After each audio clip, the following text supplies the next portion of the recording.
Bonjour à tous, c'est presque une amie de la famille French Morning qu'on reçoit aujourd'hui, Élise Goujon, puisque elle connaît beaucoup de gens à French Morning et elle a beaucoup suivi l'ascension de French Morning, donc on est content de la recevoir aujourd'hui. Et elle est avec nous depuis Los Angeles. Elle aurait tout aussi bien pu être avec nous depuis Miami, depuis New York, mais il se trouve que aujourd'hui elle est à Los Angeles. Bonjour Élise. Bonjour Eric. Alors, une phrase un petit peu énigmatique qu'on va effectivement clarifier tout au long de cette interview sur le fait que vous êtes à Los Angeles, mais que vous auriez pu être ailleurs. Un petit mot sur Los Angeles, c'est là qu'est née la dernière société que vous ayez montée, ou du moins il y a la dernière déclinaison des sociétés que vous avez montées. Euh, Est-ce que Los Angeles a quelque chose de particulier pour une femme qui a l'activité que vous avez? Et si oui, quoi? Est-ce qu'il y a une énergie particulière? Et quelle est la particularité de Los Angeles, Élise? Je dirais que c'est un challenge en plus par rapport aux deux autres villes qui ont précédé Los Angeles, c'est-à-dire New York et Miami. Parce que mon concept étant de faire visiter et découvrir les quartiers hors des sentiers battus à pied principalement, à vélo un petit peu aussi. Los Angeles, le challenge, c'est que les gens ont du mal à concevoir qu'on puisse visiter Los Angeles à pied. Donc il y a eu ce challenge aussi à relever, c'est-à-dire à faire comprendre aux visiteurs que ça ne se visitait pas uniquement en voiture, mais qu'on pouvait aussi profiter de la ville en tant que piéton. Je dirais que c'est quand même le challenge particulier de cette ville. Qu'est-ce qui vous a attiré quand vous veniez d'ailleurs d'autres villes des États-Unis? Qu'est-ce qui vous a attiré particulièrement vers Los Angeles, qui est en fait la troisième ville dans laquelle vous vous implantez aux États-Unis? Qu'est-ce qui vous avait attiré de l'extérieur? De l'extérieur, d'un point de vue personnel, c'était un choix aussi de changer de destination après avoir vécu plus de 6 ans, 7 ans quasiment à New York. Donc c'était d'un point de vue déjà personnel, on avait envie de changer de destination et d'avoir une ville un peu plus peut-être tournée aussi vers le côté un peu outdoor. Et d'un point de vue professionnel, ça marchait très bien parce que c'est une ville qui est plébiscitée par les Français, donc les Français qui visitent évidemment la Californie et l'ouest des États-Unis. C'est vraiment la porte d'entrée, une des portes d'entrée avec Vegas et San Francisco. Donc c'était aussi une opportunité intéressante. C'était le premier pas dans l'ouest, disons, après avoir été côté est. On avait bien développé toute la côte est. Enfin, il y a évidemment plein d'autres villes, mais les deux villes qui nous semblaient intéressantes déjà en priorité, donc c'est-à-dire Miami et New York. Donc c'était le premier pas dans l'Ouest, voilà. Et moi, d'un point de vue personnel, je suis très attachée à Los Angeles. Je suis un peu moins à San Francisco pour l'instant, donc c'est pour ça qu'on a commencé par Los Angeles. Et vous poursuivrez, c'est ce que je crois comprendre en tout cas, par San Francisco. On va parler un petit peu de votre route. À vous, Élise, vous êtes aux États-Unis depuis 2012. Racontez-moi un petit peu succinctement votre carrière. Je vous demande ça parce que on est là pour parler de votre vie d'entrepreneur, mais c'est vrai que les carrières passées de ceux qui sont aujourd'hui entrepreneurs souvent donnent des indications sur la manière dont ils gèrent leur vie actuelle. Racontez-nous ce qu'a été votre carrière, Élise. C'est assez rapide en fait. Post-école de commerce, je rentre dans une start-up dans la tech à Paris où c'est vraiment le tout début. Je suis la troisième salariée et là, ils ouvrent une filiale à New York pendant que j'y suis. C'est une société voilà, qui va très vite et rapidement j'encadre une équipe et puis rapidement je gère les clients américains depuis Paris et ils m'envoient à New York très, très régulièrement et là je tombe complètement amoureuse de New York. Je suis complètement fan de cette ville et je décide d'aller m'installer là-bas donc avec eux, donc ils me mutent à New York et je pense que c'est aussi grâce à eux qui ça a vraiment été mes premiers mentors. Ils m'ont vraiment donné la fibre entrepreneuriale. Je les ai voilà ça a duré 6 7 ans en tout donc entre Paris et New York et j'ai vu leur côté entrepreneur. C'était deux associés et ils étaient passionnants et passionnés et je crois que ça m'a un peu donné des ailes. Ça, plus être à leur côté, plus être à New York, là, ça y est, je ne pouvais plus m'arrêter. Mais à ce moment-là, Élise, vous ne travaillez pas du tout dans ce dans quoi vous travaillez aujourd'hui. Non. Racontez-moi comment s'est opérée cette mutation. On va évidemment longuement aborder votre quotidien professionnel tel qu'il est aujourd'hui, mais racontez-moi cette espèce de mutation professionnelle qui finalement vous a amené vers tout à fait autre chose. Oui, complètement, enfin un peu improbable d'un point de vue extérieur quand même parce que, mais même pour moi, hein, très honnêtement, c'est quand même je dirais un beau concours de circonstances et peut-être un peu de chance aussi, bon endroit, bon moment, mais en tout cas après à peu près 1 an aux États-Unis, donc avec cette entreprise qui m'avait donc mutée, ici, je me rends compte que bon, être dans cette filiale me convient moins que d'être vraiment plus au cœur de l'action à Paris. Donc, je commence un peu à tourner en rond. Et là, je pense reconversion. Et c'est vrai que ça fait un peu bateau de dire ça cliché, mais c'est vraiment ce qui m'est arrivé. Je me suis dit, mais à New York, tout est possible. C'est-à-dire que là, je vois des gens qui font do as you love, un peu comme, comme dirait WeWork. Je suis en train de regarder le documentaire, c'est pour ça que ça me fait Ouais. sourire. Mais c'est vraiment ça, c'est-à-dire que faites ce que vous aimez, et c'est un peu cliché de raconter ça, mais je me suis sentie pousser des ailes. Et alors, de passer d'une entreprise dans le visual merchandising à guide touristique, effectivement, c'est quand même un grand pas.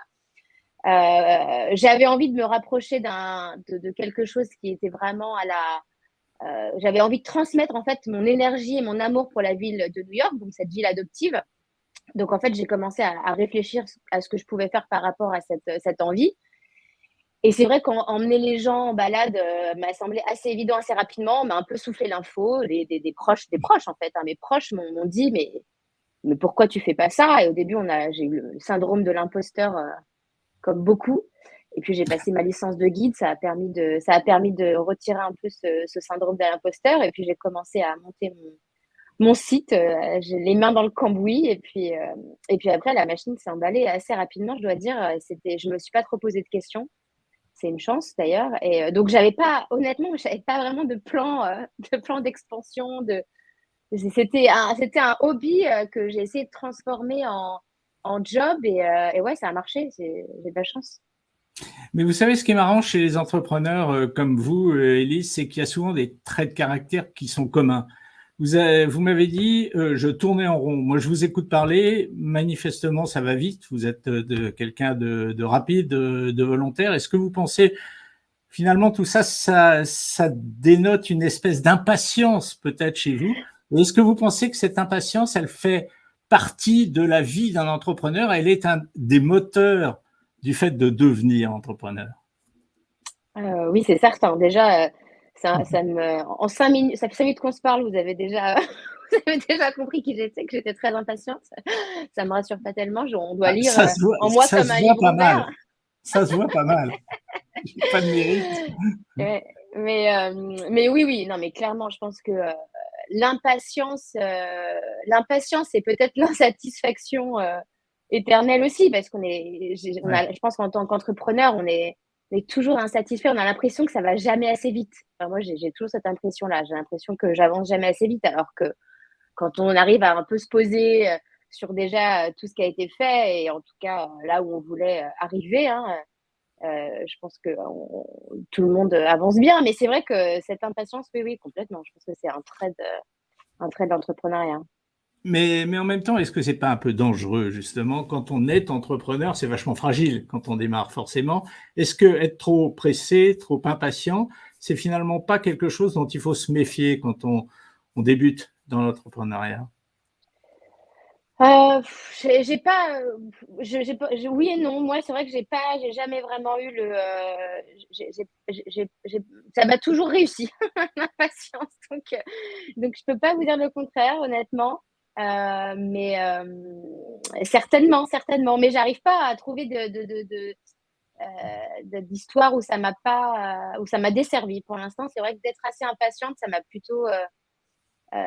plutôt servi. C'est-à-dire que quand j'ai une idée, ou ça va être assez rapide, genre, on va le mettre en place assez rapidement, parce que j'ai pas du tout envie d'attendre de faire un plan sur 2 ans pour mettre un truc en place.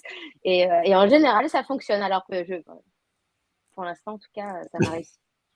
C'est bien parce que vous parlez vachement vite et donc en 30 minutes, on dit beaucoup plus de choses avec des gens qui parlent vite qu'avec des gens qui parlent lentement. Nous voilà donc maintenant en 2013. Vous devenez entrepreneur. Ça rigole plus, vous créez votre première entreprise dans ce domaine que vous avez évoqué tout à l'heure, qui est donc le tourisme, enfin faire découvrir des endroits que vous-même aimez. Ça me semble être quelque chose de très important, c'est que vous faites ça uniquement dans des endroits que vous aimez vous personnellement. Oui, oui, 2013, donc vraiment, 2013, New York. 2013, exactement, 2013 New York, après un peu plus d'une année à New York, en fait, c'est assez rapide, hein. À peu près un peu plus d'une année, je choisis, en fait, vraiment l'idée de départ qui n'a jamais qui n'a pas évolué depuis, c'est de faire découvrir la ville. Donc à l'époque, c'était mon New York, puisque c'était uniquement New York, mon New York, le New York que j'ai envie de faire découvrir, et surtout en fait le New York que j'aurais aimé qu'on me montre à moi. Donc Ah ouais, c'est ouais. assez, ça a toujours été ça, l'ADN, le fil rouge, Ouais. ça a jamais changé. J'ai fait la même chose pour Miami, j'opère de la même façon pour LA. Qu'est-ce que moi j'aurais aimé qu'on me montre en tant que touriste, en tant que visiteur et en tant que Française? Parce qu'en fait, la culture, française est importante là-dedans. Cette double culture, en fait. C'est-à-dire que je travaille sur mon idée, c'était vraiment qu'est-ce qui, nous, en tant que Français, de par notre culture, de par notre background, de par notre éducation, va nous surprendre, va nous amuser, va au contraire pas du tout enfin, va nous interloquer. En fait, c'est pas les mêmes endroits. C'est pas les mêmes endroits que d'autres cultures. Alors justement, quels sont les endroits qui vont plus nous interpeller, nous Français, quand on se trouve comme ça dans une énorme ville américaine? Alors c'est intéressant, là je parle plus pour, Los Angeles parce que forcément, New York, c'était, enfin c'est toujours ça fonctionne toujours, mais Los Angeles, c'est plus mon quotidien maintenant. Mais par exemple, Los Angeles, ce qui est assez perturbant pour les Français, c'est qu'il y a pas de centre-ville, à proprement parler comme on l'entend en tant que Français. On cherche un bourg pour, je rigole toujours en disant: «Vous cherchez les bourgs?» Ça c'est Oui. parce que je suis provinciale. Mais Et cela dit, le gars qui cherche un bourg et qui va le chercher en Californie, il a peu de chances de le trouver. Ça court pas les rues, oui, oui, il a peu le choix. Non, les non, bourgs là-bas, vous le savez mieux que moi. exactement. Ouais, c'est une boutade. Mais oui, oui, ils cherchent les centres-villes. Et par exemple, à Los Angeles, les gens sont perdus.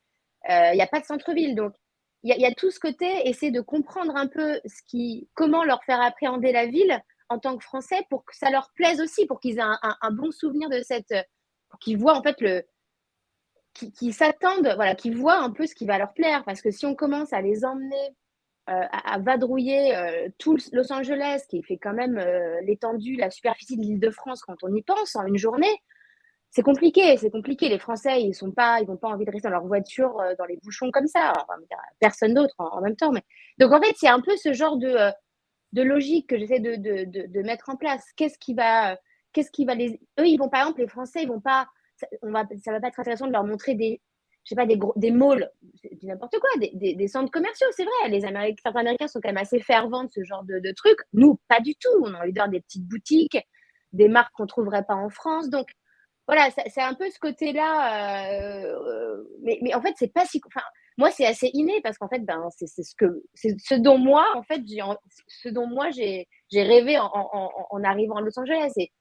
Et c'est-à-dire essayer de trouver des petits coins ou des petites adresses qui va les surprendre, qui va aussi les plonger dans le, dans la culture américaine. Donc, c'est vraiment toute cette réflexion-là. Donc là, je parle de Los Angeles, mais c'est vraiment les mêmes réflexions pour Miami et New York. Alors, 2013, donc New York, finalement, on peut presque dire, bon, c'est un cliché un peu, mais que c'est une phase test. Elle va durer 4 ans.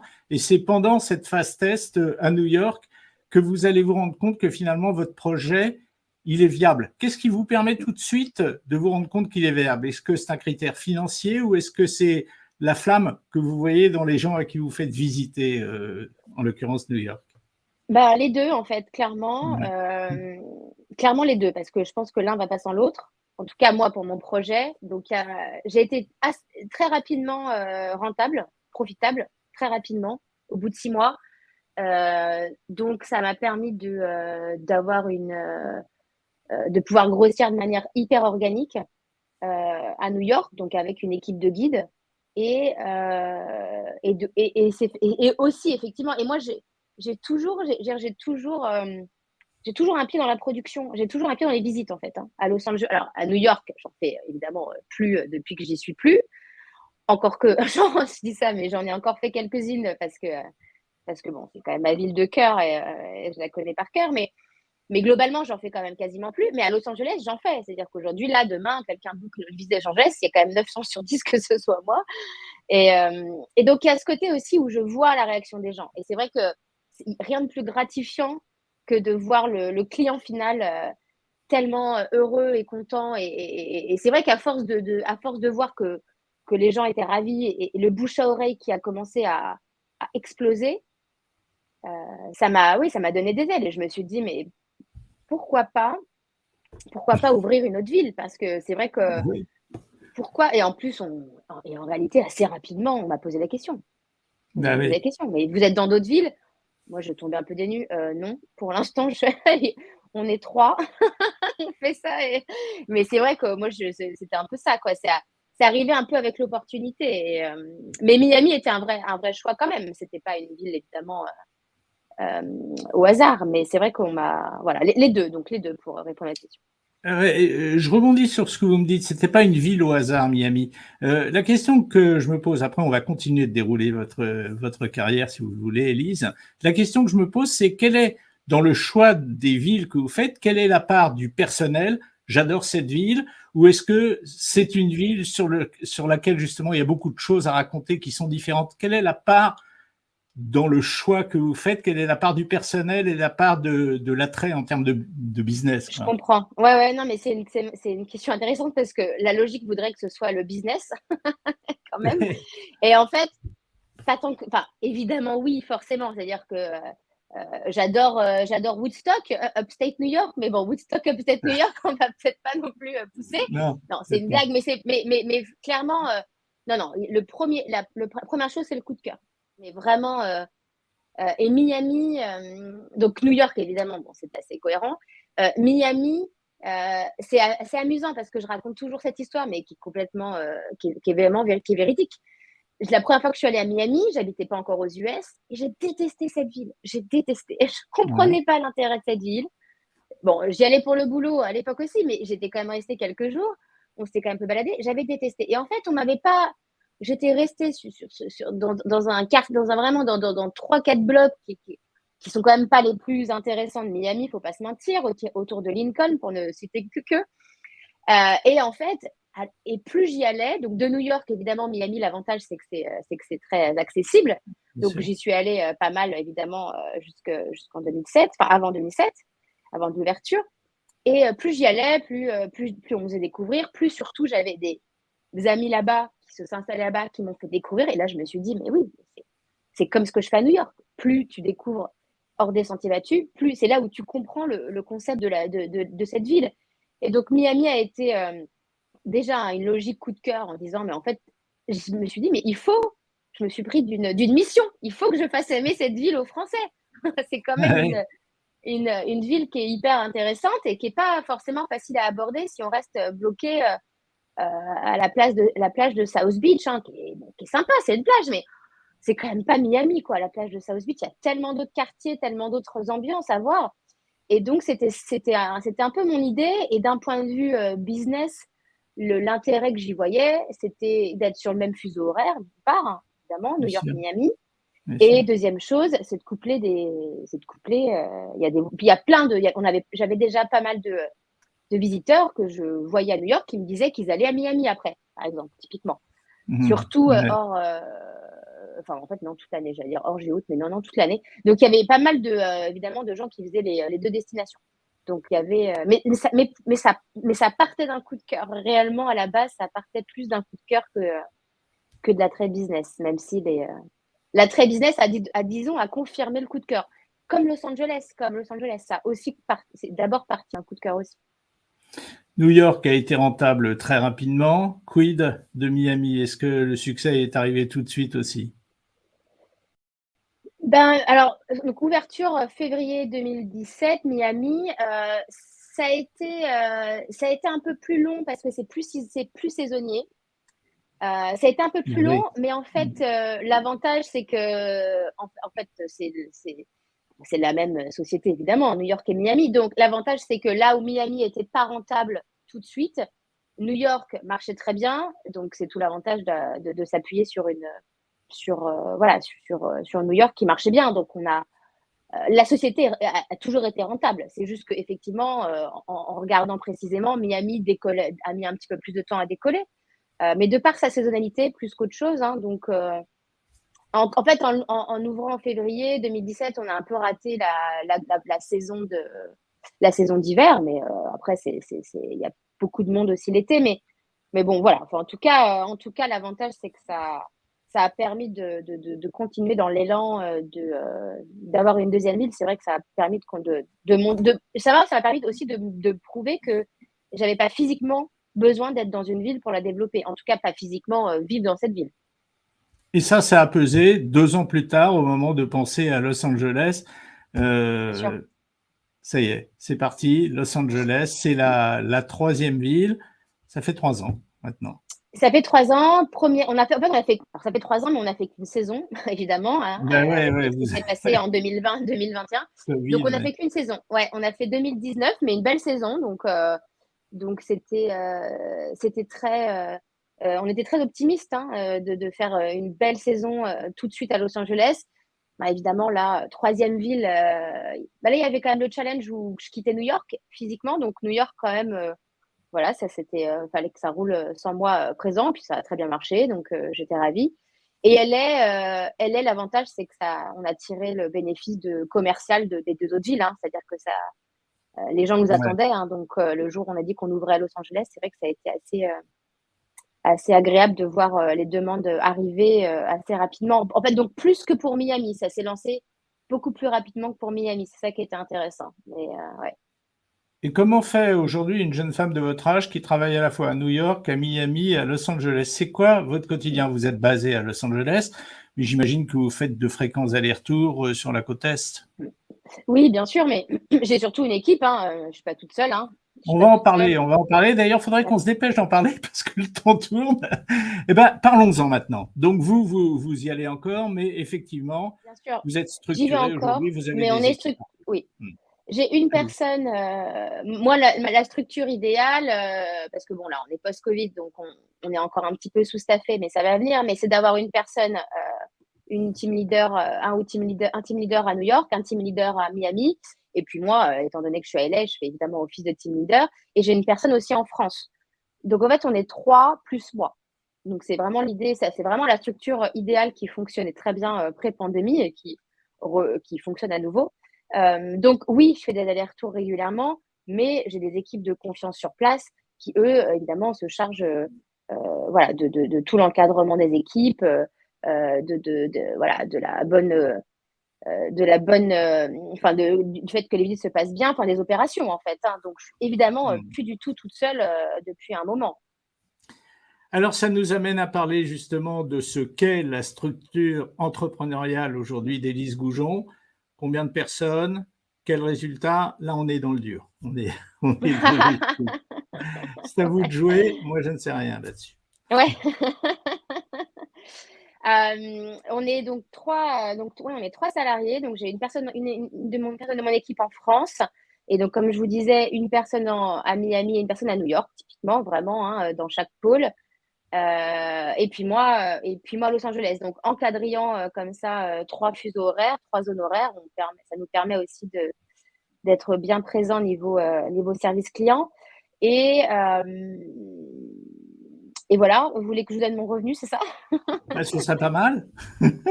Votre revenu, non, votre revenu, ben, en tout cas votre chiffre d'affaires et puis le résultat de la société, le profit qu'elle dégage. Bien sûr.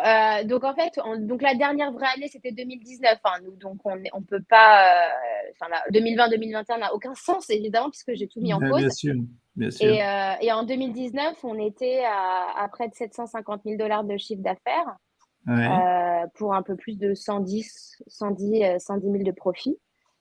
Et ça fait depuis la création de la société, en termes de chiffre d'affaires, on est en fait des augmentations chaque année entre plus 30 et 45%. Pleine croissance, et le Covid n'a pas trop fait mal, justement, dans cette En fait, marche en oui avant. et non. Si, parce qu'on est quand même passé.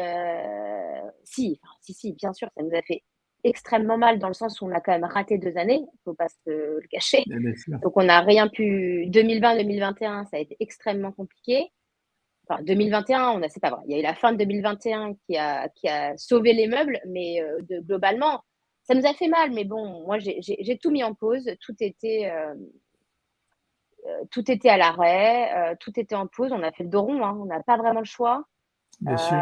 Et ce qui nous permet aujourd'hui de repartir à des niveaux qui se rapprochent de 2019 en termes de réservation. Donc, on est quand même hyper optimiste. Et pour une reprise qui date d'il n'y a même pas 6 mois, nous. Hein. Nous, ça fait même pas 6 mois que les frontières ont réouvertes. Hein. Donc c'est hyper optimiste. C'est hyper encourageant. Donc, vous êtes hyper optimiste. On va parler un petit peu de vous, parce que ça fait 26 minutes qu'on parle ensemble, Élise. On a compris qu'effectivement, le meilleur restait à venir pour votre société. Je voudrais qu'on parle un petit peu de vous, parce que j'ai lu des trucs sur vous, j'ai lu des trucs qui m'ont un petit peu surpris. Par exemple, si on regarde votre CV, il y a une espèce de mélange dans votre CV qui est assez étonnant chez une entrepreneur, parce qu'il y a évidemment du salariat, il y a du lucratif, mais il y a aussi de l'associatif. Et ça, c'est marrant. Bien sûr. Expliquez-moi. Oui, ça c'est. Expliquez-moi. Oui, vous êtes remonté loin. Enfin, loin. C'était pas si Personne ne longtemps me que ça. l'avait interdit. Ouais, personne, effectivement. Oui, non, c'est intéressant. Oui, j'ai découvert le secteur de l'associatif lors d'un échange universitaire aux Philippines il y a plus de 15 ans, pendant 1 an. Et c'est vrai que je suis un peu tombée dedans par hasard et ça m'a jamais vraiment quittée. Quand j'ai Voilà. monté New York Off-Road en 2012, en fait, en parallèle, j'ai décidé à nouveau de m'impliquer dans une ONG new-yorkaise qui était basée à New York. Et en fait, pendant très longtemps, pendant les 2 premières années de New York Off-Road, j'ai vraiment été sur les deux fronts. Ce qui était passionnant, pas de tout repos, mais Ouais. passionnant. Ouais. Donc j'ai vraiment, en fait, j'arrivais pas du tout à m'arrêter de participer à cette ONG qui me tenait vraiment à cœur et où j'apprenais énormément de choses et voilà, qui était complètement différent de monter New York Off-Road à côté. Donc j'étais longtemps dans cet associatif et c'est amusant. À un moment, j'ai dû prendre une décision et voilà, je me suis dit que New York Off-Road, c'était maintenant, la dynamique était lancée. Si j'arrêtais là, c'était fini évidemment. Et alors que le secteur associatif, je savais que j'y retournerais un jour. Donc, Ouais. je sais que j'y retournerai un jour et donc voilà, c'est dans un coin de ma tête. Ouais, c'est toujours surprenant de l'extérieur, mais c'est vrai que c'est quelque chose qu'on entend souvent dans la bouche des entrepreneurs. J'ai connu l'associatif et j'y retournerai un jour. Vous n'êtes pas la première à me dire ça, Alice. J'ai lu autre chose. J'ai lu ce que disaient de vous des gens. Et il y a un mot qui revient souvent, vous concernant, un trait de caractère. Lequel est-ce, à votre avis? Vous devez les avoir lus comme moi, ces commentaires sur vous. Oui, c'est les commentaires sur TripAdvisor, ça. Je Non, sais non, pas non, qui. non, pas du tout. Non, Non, non, non, c'est non, bon. sur des choses. Non, je sais pas. Je sais pas. Un commentaire qui Un revient. trait de caractère qui vous Un est trait de propre caractère. Mhm. et qui probablement explique beaucoup de choses. Alors, c'est pas l'impatience, on en a parlé tout à l'heure. C'est quoi? Bah, dynamique, peut-être. Non, Beaucoup de gens disent de vous, Élise, que vous êtes ambitieuse. Est-ce que c'est, Mhm. est-ce que c'est, alors moi je considère que c'est une qualité, mais est-ce que c'est un Oui, moi moteur aussi. indispensable à une belle carrière dans l'entrepreneuriat que d'être ambitieuse? Ah oui, bah, je pense oui, oui, je Ouais. pense. Mais oui, je me rappelais plus vraiment. Ça m'avait pas forcément marqué que les gens disent ça de moi, mais oui, oui, non, mais je Et pense que. c'est pas dit méchamment, hein, c'est des gens Ah non, qui au non, contraire non, vous tressent non, des non, bien louanges, sûr. hein, donc c'est pas du Ah tout oui, mais négatif. je le prends très bien. Je le prends comme un J'espère. compliment dès le matin. Mais non, non, oui, oui, je suis d'accord que non, c'est un trait de caractère qui est indispensable. Si on n'est pas un minimum ambitieux, je pense qu'on peut pas vraiment aller loin dans l'entrepreneuriat. Je pense que c'est évident. Alors, votre ambition, elle vous emmène où maintenant? Quelle va être la prochaine marche, la prochaine étape? J'imagine qu'il va s'agir d'une prochaine ville, peut-être à 800 km au nord de Los Angeles, non? Ouais, là, on est en train de heureusement, là, ça y est, on est bien relancé. Donc, je vais pouvoir, les prochains mois avant l'été, réfléchir à quels sont les next steps et évidemment, j'ai à peu près, 10 idées dans la tête, mais il va falloir choisir et honnêtement, j'ai pas encore choisi donc, mais évidemment, celle que vous citez, évidemment, est là. On parle évidemment de San Francisco, hein. Ouais. Donc, pour l'instant, je ne peux rien dire. Bon, eh ben, écoutez, peut-être qu'on se reverra à l'occasion d'ailleurs que le jour où vous nous annoncerez que vous transportez 800 km plus au nord. Voilà, pour vous qui donc êtes en France et puis avez l'intention d'aller visiter les États-Unis, mais par des chemins un petit peu différents de ceux habituels. Eh bien, si vous voyez cette enseigne Off-Road New York, Off-Road Miami, Off-Road Los Angeles, eh bien, vous saurez que derrière cette enseigne se cache le visage de cette jeune femme qui a passé une demi-heure avec nous, qui a été notre French Boss de la semaine. Merci Élise d'avoir été avec nous et bravo. C'est bien. Avec plaisir. Merci Eric. Merci beaucoup de m'avoir interviewé. Au revoir. Au revoir.